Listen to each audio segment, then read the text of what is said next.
सज्जनों, नमस्कार। व्यक्ति जन्मपत्री बनवाते समय कुछ विशेष बातें जानना चाहता है। जैसे व्यक्ति के जन्म का नामाक्षर क्या है, अर्थात उसकी जन्म की राशि क्या है।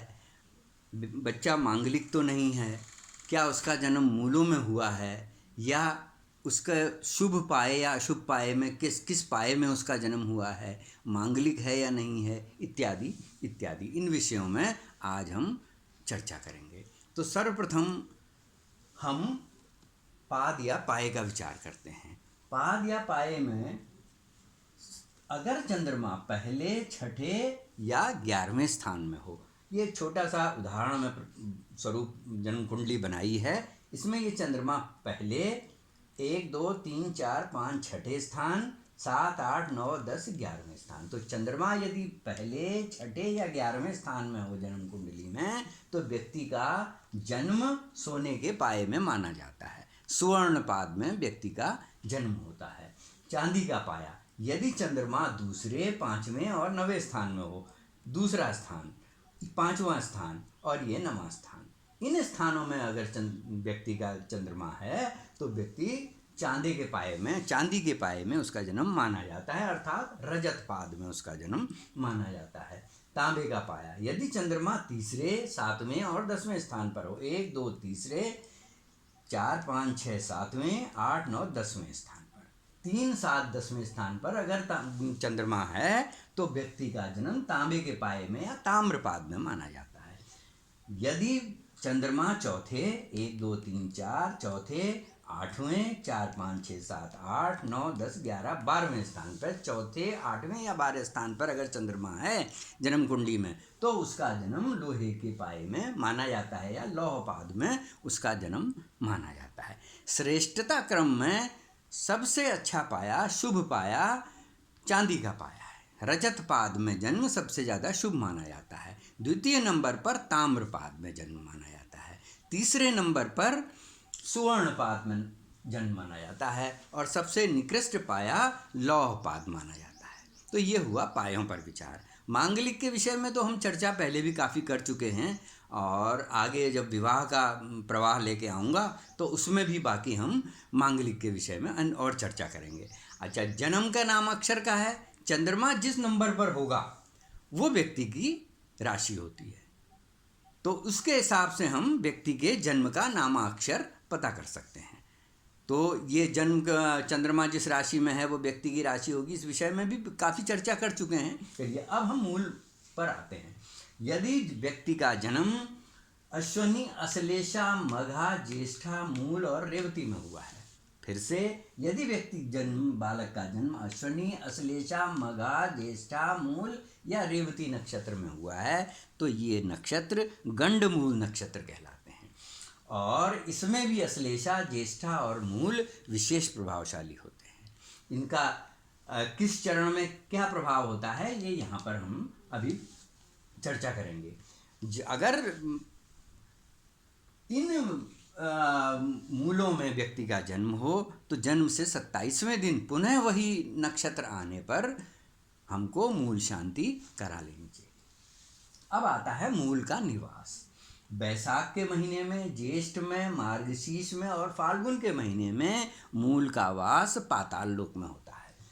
आषाढ़ में, अश्विनी में, भाद्रपद में और माघ मास में मूल का वास स्वर्ग में होता है और चैत्र में, श्रावण में, कार्तिक में और पौष में मूल का वास भूमि पर होता है। जब भी मूल का वास पाताल में हो या स्वर्ग में हो तब मूल शुभ होते हैं, उन्हें शांति वगैरह की कोई ज़रूरत नहीं, शुभ माना जाता है अगर मूल का वास पाताल और स्वर्ग में हो। अर्थात अगर जन्म बैसाख, ज्येष्ठ, मार्गशीर्ष, फाल्गुन, आषाढ़, अश्विनी, भाद्रपद या माघ महीने में हो तो मूल का निवास या तो स्वर्ग में है या पाताल में है। और अगर चैत्र, श्रावण, कार्तिक, पौष में जन्म हो तो मूल का निवास भूमि पर माना जाता है। जन्म समय में भूमि पर जब निवास होता है तभी इसके शुभ या अशुभ फल हमको प्राप्त होते हैं। तो उसी के अनुसार हमको उनकी मूल शांति वगैरह करानी चाहिए। अब आता है अभुक्त मूल विचार।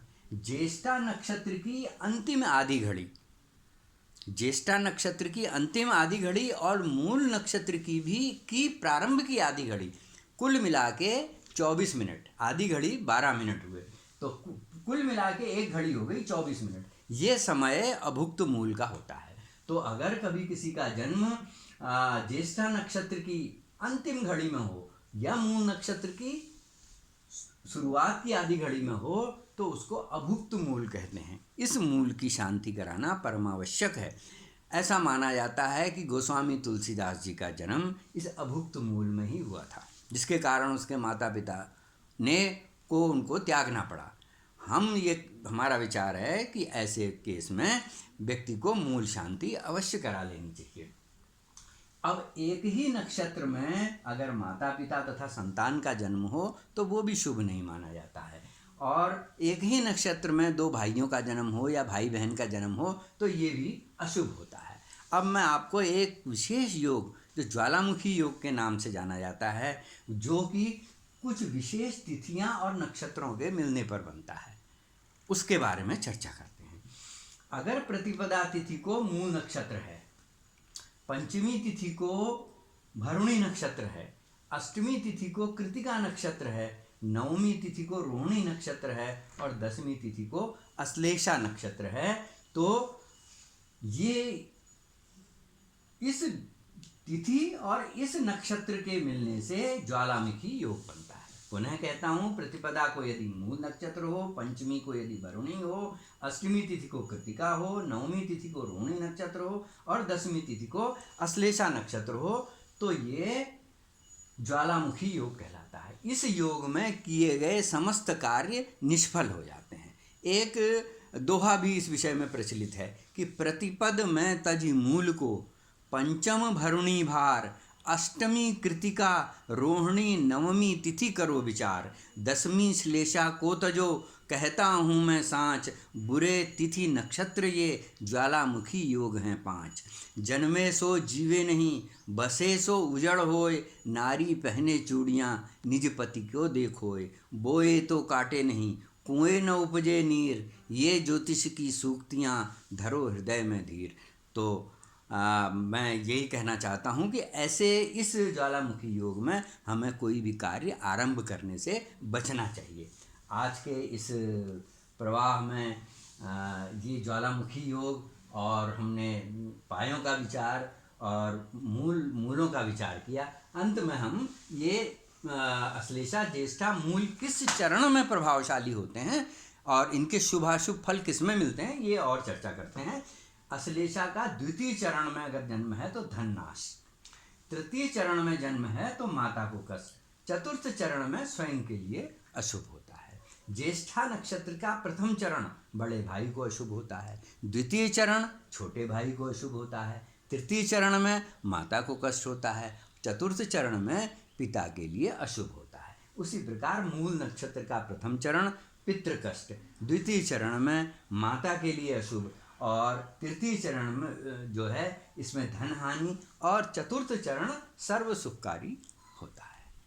तो अगर मूलों में जन्म हो तो मूल शांति करा लेनी चाहिए, और विशेषकर अभुक्त मूल में पायों के विषय में हमने चर्चा की। मेरा विचार है कि आपको ये प्रभाव अच्छा लगा होगा। आज के लिए बस इतना ही। धन्यवाद। नमस्कार।